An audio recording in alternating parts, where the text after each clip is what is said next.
അത്യപൂർവ ധാതുക്കളുടെ ലഭ്യതയ്ക്ക് തടസ്സമാകുന്ന പ്രശ്നങ്ങൾ പരിഹരിക്കാൻ ഭാരതം പ്രതിജ്ഞാബദ്ധമെന്ന് വിദേശകാര്യമന്ത്രി എസ് ജയശങ്കർ. കൃത്യമായ അന്താരാഷ്ട്ര ധാരണകളുടെ അടിസ്ഥാനത്തിൽ അപൂർവ ധാതുക്കളുടെ ലഭ്യത ഉറപ്പാക്കണമെന്നും അദ്ദേഹം പറഞ്ഞു.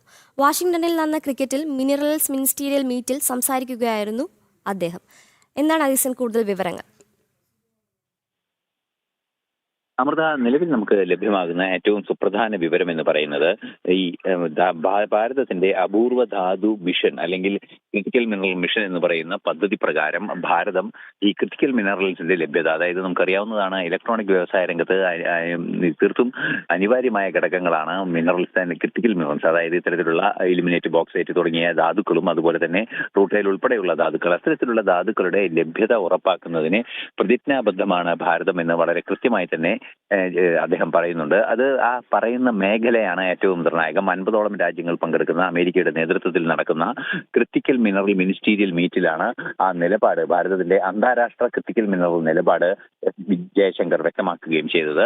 ഇത്തരത്തിലുള്ള അന്താരാഷ്ട്ര ധാരണകളിലൂടെ ക്രിട്ടിക്കൽ മിനറൽസിന്റെ ലഭ്യത കൃത്യമായി ഉറപ്പാക്കുന്നതിന്, അതായത് ഈ ഇലക്ട്രോണിക് വ്യവസായ രംഗത്ത് നമുക്കറിയാവുന്നതാണ്, ആധുനിക വ്യവസായ രംഗം എന്ന് പറയുന്ന സെമി കണ്ടക്ടറുകളുടെയും അതുപോലെ ചിപ്പുകളുടെയും എല്ലാം തന്നെ രംഗത്ത് കാര്യമായ ആവശ്യമാണ് ഈ ക്രിട്ടിക്കൽ മിനറലുകൾ അല്ലെങ്കിൽ ഇത്തരത്തിലുള്ള അപൂർവ ധാതുക്കളുടെ ലഭ്യത ഉറപ്പാക്കുന്നതിനുള്ള നടപടി. നമുക്കറിയാവുന്നതാണ്, ഈ അടുത്ത ദിവസങ്ങളിലെല്ലാം തന്നെ ബജറ്റിൽ പരാമർശിക്കപ്പെട്ട കേരളം ഉൾപ്പെടുന്ന അപൂർവ ധാതു കോറിഡോർ ഉൾപ്പെടെയുള്ള വിഷയങ്ങളുണ്ട്. അത്തരത്തിലുള്ള നീക്കങ്ങളിലൂടെ, അപൂർവ ധാതു കോറിഡോറും അതുപോലുള്ള സംവിധാനങ്ങളിലൂടെ ഭാരതത്തിന്റെ ക്രിട്ടിക്കൽ മിനറൽ രംഗത്തുള്ള ആത്മാർത്ഥമായ ഇടപെടൽ തെളിയിക്കുന്നത് ആ രംഗത്തെ ലഭ്യത പൂർണ്ണമായും ഉറപ്പാക്കുന്നതിനുള്ള നടപടികൾ സ്വീകരിക്കുക എന്നതാണ്. ആവശ്യമായ ഇത്തരത്തിലുള്ള ധാതുക്കളുടെ കയറ്റുമതിയും ആവശ്യമെങ്കിൽ അവയുടെ ഇറക്കുമതിയും വ്യാവസായിക ഉൽപാദനത്തിന് വേണ്ടിയുള്ള ലഭ്യത ഉറപ്പാക്കുന്നതിനുള്ള നടപടികളും തടസ്സങ്ങളില്ലാതെ തുടരണമെന്ന കൃത്യമായൊരു നിലപാട് ഭാരതത്തിന്റെ ഭാഗത്തു നിന്നുണ്ടായിരിക്കുന്നു.